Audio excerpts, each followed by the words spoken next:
오늘 주시는 하나님의 말씀은 로마서 12장 2절 말씀입니다. 우리 같이 읽을까요? 너희는 이 세대를 본받지 말고 오직 마음을 새롭게 함으로 변화를 받아 하나님의 선하시고 기뻐하시고 온전하신 뜻이 무엇인지 분별하도록 하라. 오늘 말씀을 중심으로 해서 하나님의 뜻을 분별하라 하는 주제로 말씀을 생각해 보려고 합니다. 어느 글에 보니까 이렇게 해보세요 라고 하는 글이 있었습니다. 즐겁게 살려면 추억을 만드세요. 인정을 받으려면 남자들을 인정하세요. 사랑을 받으려면 여자들을 대접하세요. 공부를 잘 하려면 한 과목을 탁월하게 해보세요. 돈을 벌고 싶으면 일을 하세요. 편안하게 살고 싶으면 남 일에 신경 끄세요. 안전하게 살려면 빨강 신호등에 멈추세요. 건강하게 살려면 일찍 주무세요. 곱게 늙으려면 고운 마음으로 사세요. 최용우 씨라고 하는 분이 적은 글인데 좀 인상적이라서 제가 여러분들에게 소개를 드립니다. 오늘 말씀 제목은 하나님의 뜻을 분별하라. 왜 우리는 하나님의 뜻을 분별해야 할까요? 믿음 생활을 잘하기 위해서일까요? 아니면 성공하고 행복하게 살기 위해서 하나님의 뜻을 분별해야 할까요? 아니면 평안함을 얻기 위해서 하나님의 뜻을 분별해야 할까요? 아니면 복받기 위해서 또 고난과 시험을 이기기 위해서 하나님의 뜻을 분별해야 할까요? 성경은 곳곳에 말씀하기를 하나님의 뜻을 알고 하나님의 뜻을 분별하고 하나님의 뜻 가운데 사는 사람이 되라고 권면하고 있습니다. 사실 하나님의 뜻대로 살면은요 하나님을 기쁘시게 합니다. 마가복음 3장 35절에 보면 누구든지 하나님의 뜻대로 행하는 자가 내 형제요 자매요 어머니이니라. 하나님의 뜻대로 행할 때 우리는 하나님의 자녀가 되는 것입니다. 또 그런즉 너희가 먹든지 마시든지 무엇을 하든지 다 하나님의 영광을 위하여 하라. 고린도전서 10장 31절 말씀인데 우리가 하나님의 뜻대로 살려고 하나님의 인도함을 받을 때 하나님께 영광을 돌리는 믿음의 사람이 되는 것입니다. 율법학자들이 예수님에게 질문을 했습니다. 율법학자라고 하는 것은 율법에 대해서 잘 아는 사람이죠. 성경에는 이 율법의 기준이 뭡니까? 10계명이에요. 10가지 계명. 우리가 살아가면서 어떻게 살아야 될 것인가 라고 하는 그 기준이 10계명인데 이것도 넓게 하면 613가지 계명이 있고 더 나아가서는 많은 법이 있습니다. 법이라고 하는 것은 우리 삶을 살아가는데 기준이 되는 것이죠. 원칙이 되는 것이요. 율법학자라고 하면은 그 법에 대해서 잘 아는 사람인데 하루는 예수님께서 계신 곳에 와서 질문을 합니다. 선생님, 예수님, 율법에서 첫 번째가 무엇입니까? 율법이 많이 있는데, 법이 많이 있는데 첫 번째가 어떤 것이라고 생각하십니까? 그런 질문을 던졌어요. 여러분, 우리가 세상을 살아가는데 많은 원칙이 있고 또 여러분 나름대로 가치관이 있을 겁니다. 여러분, 무엇이 제일 중요합니까? 또 무엇이 여러분들의 삶에 있어서 가장 첫째입니까? 사람들마다 다르겠죠. 어떤 사람은 건강일 수도 있고 어떤 사람은 남자들은 명예라고 할 수도 있고 또 가족이 첫째일 수도 있고 살다 보니까 돈, 물질이 첫째가 될 수도 있고 여러 가지 등등의 여러분 마음속에 첫 번째로 가지고 있는 삶의 가치관들이 있을 거예요.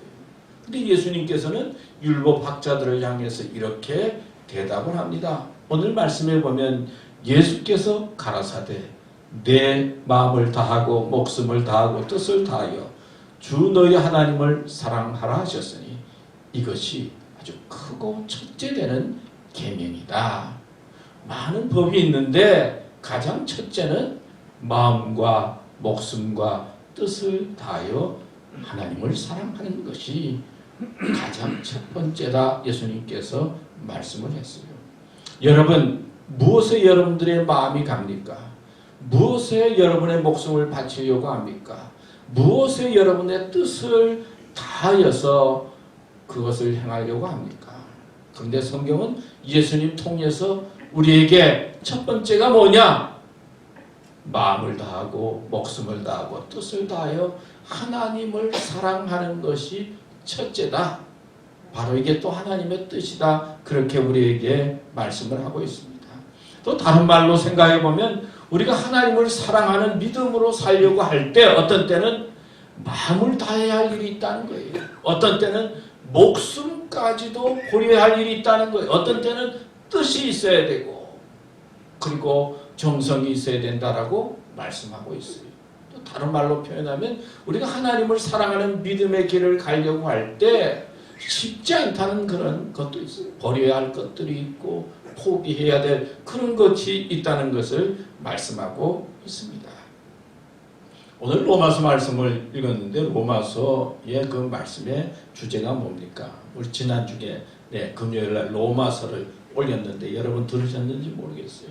로마서의 주제가 뭡니까? 믿음으로 의롭게 된다는 것이 주제예요. 믿음으로 우리의 죄가 해결이 되고 하나님으로부터 의롭게 된다.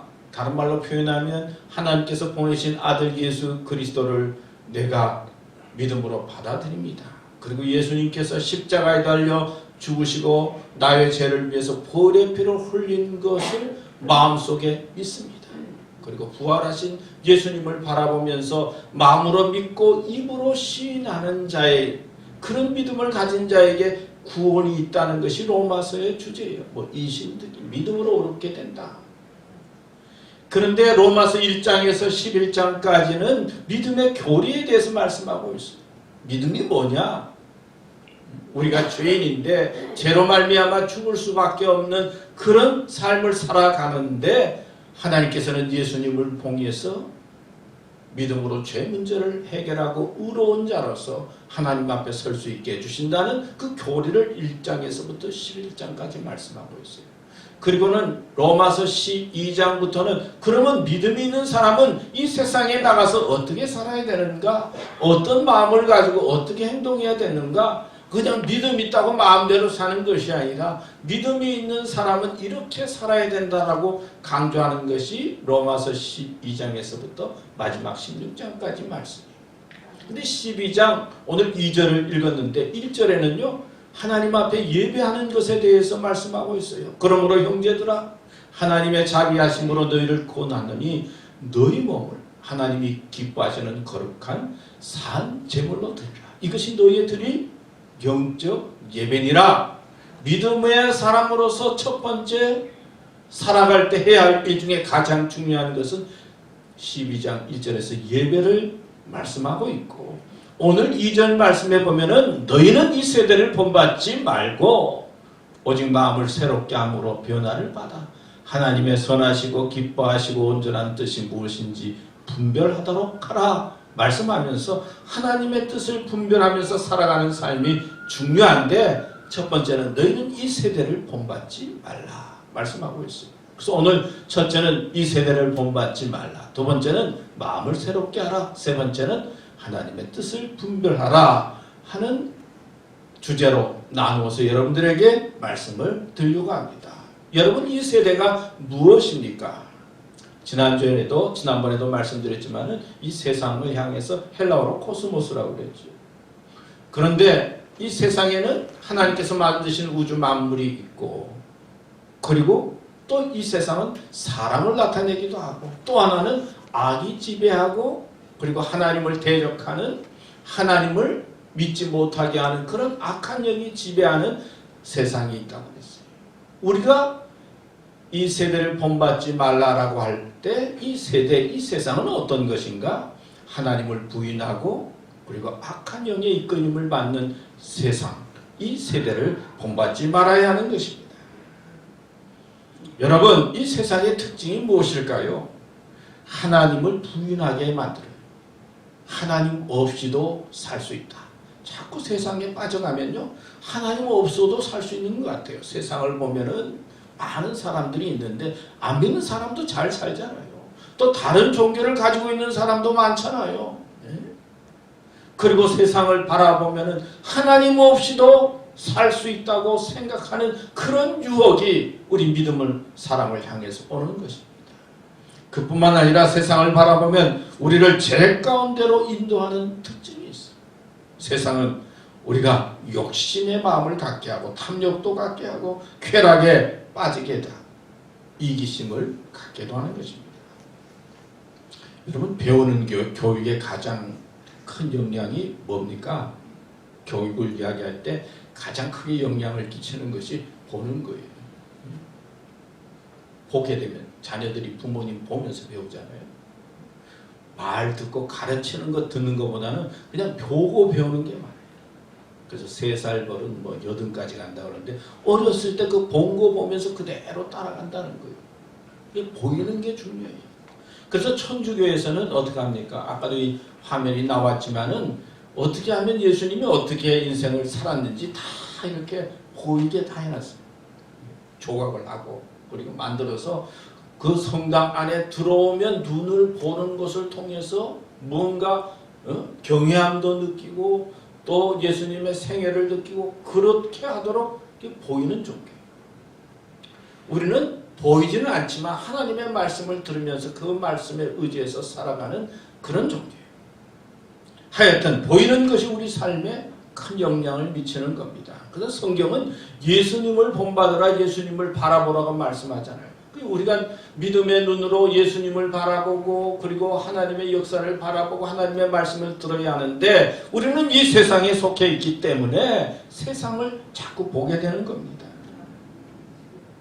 세상을 자꾸 보다 보니까 하나님이 보이지 않아요. 그리고 세상에 좋은 것들이 얼마나 많습니까? 좋게 보이는 것들이 많지네. 좋은 집도 있고 옷도 있고 좋은 것도 있고 그러니까 자신도 모르게 그 유혹에 넘어가고 빠지게 되는 것이 세상이다 말씀하고 있습니다. 그래서 세상을 본받지 말라. 너희는 이 세대를 본받지 말고 한번 넘길까요? 너희는 이 세대를 본받지 말고 오직 마음을 새롭게 함으로 변화를 받으라. 요한일서 2장 15절에서 16절 말씀에 보면 이 세상이나 세상에 있던 것들을 사랑하지 말라. 누구든지 세상을 사랑하면 아버지의 사랑이 그 안에 있지 아니하니 이는 세상에 있는 모든 것이 육신의 정욕과 안목의 정욕과 이생의 자랑이니 다 아버지께로부터 온 것이 아니요 세상으로부터 온 것이라. 디모데후서 3장 1절에서 4절 말씀에도 보면 내가 이것을 알라. 말세 고통하는 때가 이르리니 사람들은 자기를 사랑하며 돈을 사랑하며 자랑하며 교만하며 그리고 쾌락 사랑하기를 하나님 사랑하는 것보다 더하며 그런 말씀입니다. 세상을 바라보게 되면 자기를 사랑하게 되고 세상을 사랑하게 되고 쾌락을 사랑하게 되고 하나님보다 더 그것을 따르게 된다는 거예요. 그래서 성경은 너희는 이 세대를 본받지 말라 말씀하고 있는 것입니다. 아까도 말씀드렸지만 한국에서는 대통령 선거가 끝났죠. 사실 우리는 이제 지내면서 우리 집에서는 문재인 대통령이 끝날 때가 됐는데 아직도 안 끝났다. 아직도 안 끝났다. 한참 기다렸어요. 한참. 근데 결국은 이제 대통령 선거가 오더라고요. 저는 그 대통령 선거를 이제 하기 전에 제 주위에 있는 사람들은 다 정권이 바뀌면 좋겠다 그런 사람들이 대부분 다. 그래서 대부분 다 이제 생각하기를 이번에는 정권이 그냥 아주 높은 짜이로 바뀔 것이다. 왜냐하면 제 주위에는 다 그런 분들만 있는 것처럼 보였어요. 근데 막상 뚜껑을 열어보니까 아주 간신간신하게 있었어요. 처음에는 지는 줄 알았어요. 그래서 우리가 너무 이상하다. 그래서 아니 분명히 이상하게 이렇다. 그런데 나중에 이겼는데 간신히 있었어요. 제가 보면서 나와 생각이 다른 사람들도 이렇게 많구나. 반반이 이렇게 나눠져 있구나. 아까 우리 집사님 기도한 것처럼 한국이 이렇게 나눠져 있구나. 그런 생각을 하면서 놀랐어요. 그래서 함부로 이야기하는 것도 조심해야 되겠고 생각이 참 나만 생각하는 것이 아니라 다른 사람들의 생각도 해야 될 것 같다 하는 그런 마음에 도전도 받았어요. 근데 제가 이번 선교의 이슈를 보니까 뭐 집값 문제, 뭐 대장동 의혹 문제, 뭐 코로나 방역 뭐 문제 뭐 여러 가지 이야기를 나오는데, 사실 저는 한 가지 생각한 것 중에 하나는 뭐 투표를 한 사람도 아니지만은 우리 한국이 미국의 도움을 얼마나 받았습니까? 6.25 전쟁 때 미국에 와서 얼마나 많이 주었어요. 그리고 미국의 도움을 통해서 우리나라가 이때까지 자라고 성장하고 그리고 이만큼 됐어요. 참 미국이 고맙다. 뭐 그런 마음. 또 그리고 한미 뭐 방위 조약 그래서 미군이 들어와 있음으로 말미암아 우리나라의 안보가 든든해졌잖아요. 그래서 제가 그 한편으로 생각할 때는 우리나라가 이 도움을 받은 미국과 좀 굳건하게 좀 서서 그렇게 되면 좋겠다는 마음이, 그런 마음에서 좀 정권이 바뀌면 좋겠다 그런 생각을 합니다. 사실 지금의 정부는 보니까 뭐 북한하고도 가까워지려고 하고 또 뭐 그런 뜻이 있겠죠. 뭐 그래서 종전선언도 이야기하고 소련, 중국하고 너무 가까워서 생각해보면 중국에 갔을 때 뭐 대통령이 대접도 못 받고 소련에도 가서도 대접도 못 받고 그럼에도 불구하고 자꾸 미국하고 멀어지고 막 거기에 가까워지는 것들이 저는 마음에 좀 안 들었어요. 그래도 우리나라가 미국하고 도움을 받았으니까 견고하게 좀 안보를 하고 그 마음을 가지고 그 자세를 가지고 다른 나라 주위 나라와도 좀 가까워지면 좋지 않을까, 뭐 그런 면에서 저는 이번에 정권이 바뀌어지고 또 그 대통령 후보가 뽑힌 것이 참 마음에 드는데요. 그러면서 또 하나 느끼는 거 하나는 지금 대통령 후보된 윤석열 후보가 검찰총장 하면서 뭐 얼마나 핍박을 많이 받았습니까? 그래서 식물총장이라고 뭐 그런 이야기도 들리고, 그리고 그 함께 일했던 사람들이 다 자천을 당하고 막 다 쫓겨나고 얼마나 핍박을 당했어요. 그런데 1년 만에 그냥 대통령이 탁 되니까 그때 핍박하던 사람들이 지금 어떤 마음일까 막 그런 생각이 드는 거예요. 그때는 대통령이 되리라고 생각이나 했어요. 사실은 이 사람이 자기들보다 높아지리라고 생각을 했어요. 그러니까 뭐 지금 대통령을 비롯해서 그때 앞장서가지고 막 잘랐던 사람들이 지금 얼마나 불안할까, 얼마나 또 마음이 그럴까, 뭐 그런 생각을 해봅니다. 여러분, 우리는 세상이 변하지 않을 것 같아요. 사람도 변하지 않을 것 같아요. 내가 권력을 잡으면 영원할 것처럼 생각을 해서 막 자르기도 하고 막 핍박도 하기도 하고 자기 뜻대로 했는데 1년도 안 돼서 이렇게 세상이 변하는 거예요. 이 세상이라고 하는 것은 완전하지도 않고 온전하지도 않은 거예요. 언제나 변하는 거예요. 사람도 그런 거예요. 그렇기 때문에 언제나 겸손한 마음으로 우리는 사람들도 대하고 그리고 세상이 변할 수 있다는 것도 알고 세상이 내 삶의 주인이 돼서는 안 된다는 거예요. 세상에 속해 있기 때문에 세상을 위해서 기도도 하고 세상이 잘 되기도 되도록 우리가 노력도 하고 도움도 줘야 되지만 세상이 내 삶의 주인이 돼서는 안 된다는 거예요. 이 세대를 본받지 말고 하나님이 주인이다 말씀하고 있는 것이 오늘 본문에 있는 말씀이에요. 이 세상과 이 사람과 그리고 세대를 따라가는 삶이 아니라 하나님이 주인이 되는 그런 믿음과 마음을 가지고 의지하면서 나아가라 하는 말씀을 하고 있습니다. 그래서 첫째는 이 세대를 본받지 말라. 세상은 자꾸 우리 하나님 없이도 살 수 있다. 세상 쫓아가는 것이 대단한 것처럼 되고 세상에서 영광 얻는 것이 최고의 것처럼 생각하지만 그게 아니다. 하나님의 뜻은 이 세대를 본받지 말라 하는 것이 하나님의 뜻인 것을 알고 하나님을 주인으로 하는 삶을 살아야 될 줄로 믿습니다. 두 번째는 마음의 변화를 받아 마음을 새롭게 하라. 너희는 이 세대를 본받지 말고 오직 마음을 새롭게 함으로 변화를 받아. 마음이 중요하다는 거예요. 뭐 세상도 중요하지만은 필요하지만은 또 중요한 것이 마음을 새롭게 하는 거예요. 마음이 바로 되는 거예요. 고린도후서 4장 16절 말씀에 보면 그러므로 우리가 낙심하지 않으니 그 사람은 후패하나 우리의 속은 날로 새롭도다. 우리 겉은요 자꾸 여작해지는 것 같아요. 뭐 교인들도 보니까 뭐 떨어졌다 넘어졌다 뭐 그런 이야기 많이 들리죠. 또 저도 그러고요.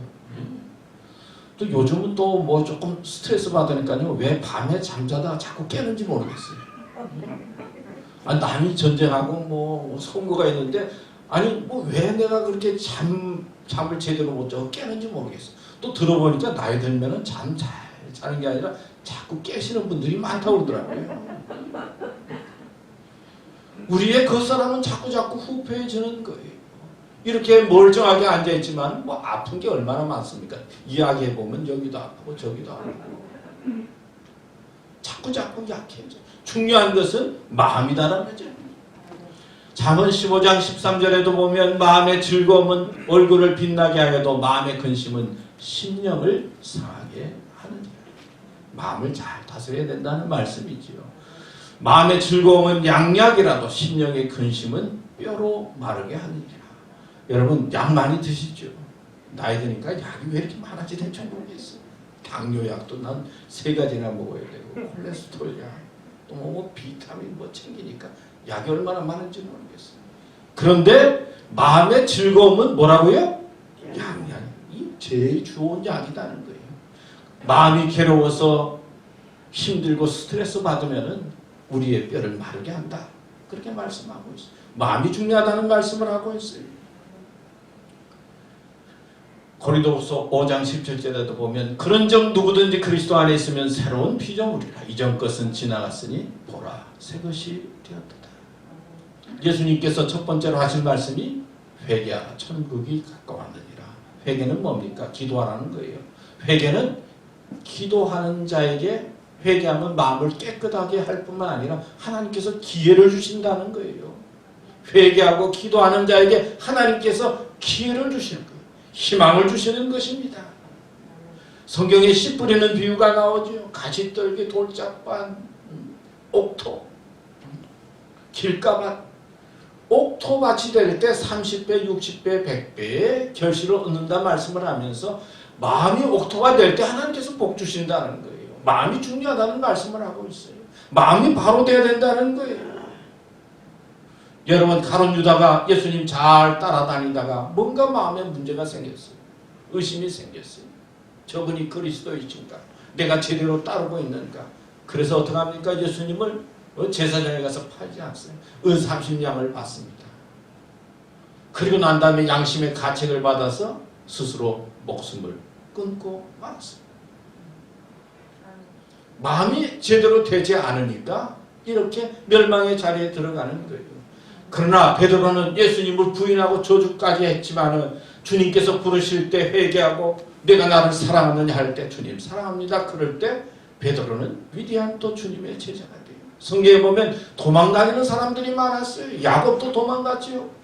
요나도 도망갔지요. 뭐가 안 맞아서 도망가지만은 주님 앞에 회개하고 주님 앞에 돌아올 때 이스라엘 사람이라고 하나님으로부터 인정을 받고 새 사람이 되고 하나님의 사람으로 변화되는 것을 야곱에서도 볼 수 있고 도마 속에서도 볼 수가 있습니다.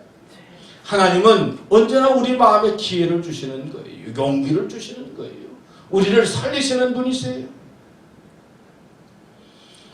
여러분 한국의 어느 차량 정비사가 열심히 일을 해서 비즈니스가 잘 됐어요.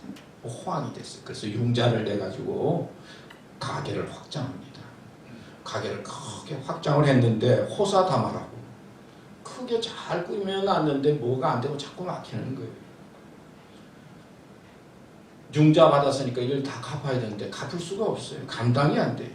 이 고민과 갈등이 되니까 우리 믿음의 사람은 하나님 앞에 나와서 기도해요. 주님께 기도를 합니다. 어떻게 하면 좋겠습니까? 너 차량 정비하는 거 필요로 하는 곳에 가라. 뭐 그런 자꾸 마음이 드는 거예요. 느낌이다. 근데 이게 무슨 말인지. 지금 내가 지금 비즈니스를 해가지고 여기서 잘해서 지금 어려운데 너를 필요로 하는 곳에 가라. 그런 자꾸 느낌이 들었는데 뭔지 모르겠어요. 근데 어느 날 이제 신문을 보는데 기도하는 중에 신문을 보는데 신문 기사에 났는데 동남아시아에 한국 중고 자동차가 제일 많이 팔리는 곳 거기에 대해서 이제 기록이 나온 거예요. 그러니까 한국의 중고 자동차가 제일 많이 팔리는 그곳. 그 신문 기사를 읽는데 머리도 찌직해지고 막 가슴도 찌직. 야, 이게 하나님께서 보내시는 모양이다. 여기에 뜻이 있는 모양이다. 그래서 모든 거 다 정리하고 융자 딱 갖고 비행기표 딱 사니까 돈이 다 떨어졌다. 그래서 비행기표 딱 사가지고는 동남아시아에서 한국 주동차, 중고 자동차 제일 많이 팔리는 그곳에 갑니다. 그곳에 가서 정비를 하는데 한국 자동차들이 고장난 거 정비를 하던 사람이니까 얼마나 잘하겠어요. 수리를 하니까. 그리고 또 기도 중에 왔으니 얼마나 사명감을 가지겠어요. 열심히 하니까 그곳에서 사업이 확장되고 도리어 새롭게 되고 또 새 삶을 살게 되었다 하는 글을 읽었어요. 어떤 사람은 삶의 위기를 당할 때 도망치려고 합니다. 위스턴 처치라고 하는 분은 좌우명이 있는데 위기에 처했을 때 도망치지 말라. 교회도 다니고 신앙생활 하다가 뭔가 그러면 자꾸 도망가려고 하는 사람이 있어요. 이제는 도망치지 말라는 거예요. 도망치면 위기가 2배가 되지만 앞서면 위기가 반으로 줄어든다는 거예요. 예수님은 우리를 살리시는 분이에요. 구원해 주시는 분이에요. 생명을 주시는 분이에요. 악은 뭡니까? 자꾸 죽이는 거예요. 전쟁도 일으키고 사람 죽여도 아무렇지도 않아. 민간인 폭격해도 아무렇지도 않아. 그러나 주님의 마음은 생명을 살리는 거예요. 선한 마음이에요. 우리는 우리의 마음을 주님을 향한 마음으로 언제나 변화시키고 새롭게 될 때 거기에 주님의 뜻이 이루어지고 하나님의 역사가 이루어지는 것입니다. 우리의 마음을 새롭게 해서 마음을 다스리면서 마음을 건강해서 주님을 쫓는 삶이 되시기를 축원합니다. 마지막으로 하나님의 뜻을 분별하라. 오늘 말씀에 보면 하나님의 선하시고 기뻐하시고 온전하신 뜻이 무엇인지 분별하도록 합니다. 그냥 하나님의 뜻을 분별하라 그렇지 않고 선하시고 기뻐하시고 온전하신 하나님은 선하신 분이시라는 거예요. 부자가 와서 예수님에게 묻지 않습니까? 선한 선생님이요, 어떻게 하면 영생을 얻을 수 있습니까? 그러니까 예수님께서 뭐라고 그래요? 선한 분은 하나님 한 분밖에 없다는 거예요. 인간은 선한 것 같지만요, 상황에 따라서 왔다 갔다 한다는 거예요. 하나님만이 온전하다는 거예요. 선하다는 거예요. 기뻐하시고, 하나님은 우리에게 기쁨을 주시는 분이요. 복음이 뭡니까? 기쁨을 주는 거거든요. 예수 잘 믿으면 기뻐야 되는 거예요. 예수 잘 믿는데 자꾸 어렵고 힘들고 고민스럽고 걱정이 되고 불안하고 좀 문제가 있는 거예요. 하나님은 우리의 염려를 맡기고 믿음으로 살려고 하면 하나님께서는 기쁨을 주시는 분이에요. 그 다음에 하나님만이 온전하신 분이에요. 인간은 온전할 수가 없어요. 완전할 수가 없어요. 기뻐하시고 선하시고 온전하신 하나님의 뜻이 무엇인가? 하나님은 그러신 분이다 말씀하고 있습니다. 이스라엘 백성들이 하나님 앞에 막 기도하니까 하나님께서 애굽에서 탈출시켰잖아요. 그럼 얼마나 감사합니까? 하나님께서는 이스라엘 백성을 선택했어요. 하나님의 나라의 백성으로 만들어서 하나님의 일을 맡기시고 그리고 하나님의 메시아를 보내시고 하나님의 역사를 이루기 위해서 이스라엘 백성을 불렀어요. 애굽 땅에서 구출했어요. 근데 이스라엘 백성은 가다가 홍해가 갈리면 불평, 옛날로 돌아가자고 그래요. 물이 안 나오면 불평, 또 뭐 이러면 불평. 어떻게 하면 그냥 고난을 피할까? 어떻게 하면 어려운 일을 피할까? 어떻게 하면 힘든 일을 안 할까? 힘들면 애굽으로 돌아가자. 그리고 어렵다 그러면 그냥 뒤로 돌아가자. 세상으로 돌아가자고 그러는 거예요. 하나님은 이스라엘 백성을 선택할 때 하나님의 원대한 뜻이 있어서 이스라엘 백성을 선민으로 선택했는데 조금만 고난만 생기면은 어려움이 생기면은 그냥 옛날로 돌아가려고 하지 않았어요. 우리들의 삶도 그럴 수가 있어요. 조금만 뭐 어렵고 힘든 일이 생기면 하나님은 생각하지 아니하고 그거 피하려고 하면서 인생을 살아올 때가 있어요. 어렵고 힘든 일이 생기면은 그냥 그거 피해서 그냥 편안하고 그냥 행복하고 그렇게만 살려고 사는 거예요. 그 이스라엘 백성들이 그랬다는 거예요. 하나님께서 선민으로 우리를 하나님의 사람으로 불렀을 때는 하나님의 놀라운 역사와 하나님의 뜻이 있는 거예요. 그래서 예수님께서 십자가 앞에서 하나님 앞에 기도할 때 내 뜻대로 마옵시고 아버지의 뜻대로 하면서 십자가를 지었잖아요. 하나님의 뜻은 우리의 삶에 위기도 오고 고난도 오고 어려움이 있어도 위기와 고난을 피하는 게 아니라 그 위기와 고난과 어려움 속에 하나님의 뜻을 발견하고 십자가를 지기를 원하시고 하나님의 사람으로 담대하게 살기를 원하시는 거예요. 믿습니까? 이게 믿음이에요. 세상 사람들은 그냥 막 피하지만 우리는 고난 속에서도 어려움 속에서도 위기 속에도 하나님의 뜻이 있는 것입니다. 골로새서 1장 9절에 보면 이로써 우리도 듣던 날부터 너희를 위하여 기도하기를 그치지 아니하고 구하노니 너희로 하여금 모든 신령한 지혜와 총명에 하나님의 뜻을 아는 것으로 채우게 하시고 골로새 교회에 보낸 편지에 교인들이 하나님의 신령한 뜻을 지혜 속에 발견하고 믿음의 길을 가라 말씀하고 있습니다. 베드로전서 1장 24절 25절 말씀에도 보면 그러므로 모든 육체는 풀과 같고 그 모든 영광이 풀의 꽃과 같으니 풀은 마르고 꽃은 떨어지되 오직 주의 말씀은 세세토록 있도다 하였으니 너희에게 전한 복음이 곧 이 말씀입니다. 우리 육체도 그렇고 세상의 영광도 다 풀과 같이 떨어질 수밖에 없어요. 여러분 지미 카터 대통령 이야기하셨고 지미 카터 대통령이 뭐 지금 다운타운에 기념관이 있죠. 또 마리에테는 뭐 저쪽 편에 가면은 옛날 지미 카터 대통령이 다니던 교회도 있지요. 그 지미 카터 대통령이 대통령 시절에는 좀 인기가 없었어요. 왜냐하면 이란에 있는 인지를 구출하기 위해서 군인들을 보냈는데 크게 실패하고 또 우리 한국하고 별로 관계가 그렇게 좋지 않아서 지미 카터 대통령의 이미지가 대통령으로서는 뭐 별로 좋지 않은 것 같아요. 그런데 이분이 대통령 그만두고 난 다음에 노벨 평화상도 타고 그리고 어려운 사람들을 돕고 또 그것에 앞장서서 일하니까 많은 사람들이 대통령 지난 다음에 존경하고 인정하는 그런 분이죠. 지미 카터 전 대통령이 이런 말을 했어요. 하나님께서는 대통령을 그만둔 다음에 이 일을 시키기 위해서 나를 대통령으로 시키셨다. 응? 대통령으로서 이렇게 지명을 높이게 하고 난 다음에 이렇게 어려운 사람을 돕고 그리고 어려운 사람들의 집을 짓게 하고 그리고 망치를 들고 일하면서 하나님의 영광을 드러내기 위해서 대통령을 시켰다. 대통령이 하나님의 뜻이 아니라 대통령 되고 난 다음에 이 일을 하기 위해서 어려운 사람을 돕는 이 일을 하기 위해서 하나님께서 대통령도 시키신 것 같다. 그게 하나님의 뜻인 것 같다. 그런 표현의 말을 했어요. 여러분의 삶에 하나님의 뜻은 무엇입니까? 오늘 하나님의 뜻은 세상을 따르지 말라, 본받지 말라 말씀합니다. 그리고 마음을 기도함으로 언제나 새롭게 하고 깨끗하게 해라. 그리고 하나님은 선하시고 기쁨을 주시고 우리를 온전케 하도록 이끄시는 하나님의 뜻을 깨달아서 믿음의 사람이 되라 권면하고 있습니다. 오늘 말씀을 생각하면서 믿음으로 하나님의 뜻을 분별하면서 살아가는 삶이 되시기를 축원합니다. 하나님 아버지 감사합니다. 오늘도 이렇게 또 저희들을 불러주시고 말씀 주셨습니다.